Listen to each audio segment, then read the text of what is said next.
Prestasi dan pencapaian harus terbukti untuk pembelajaran generasi berikutnya. Ya, kalian-kalian itu supaya lebih sukses di masa depan. Untuk mengetahui sejarah, maka belajarlah di museum.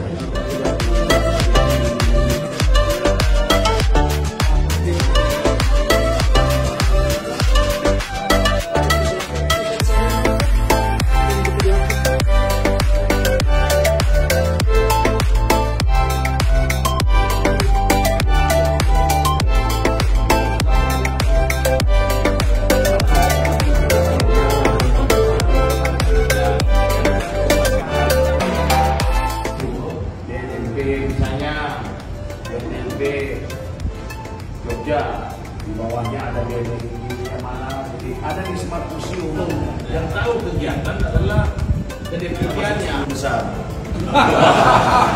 Sama di sebelahmu itu.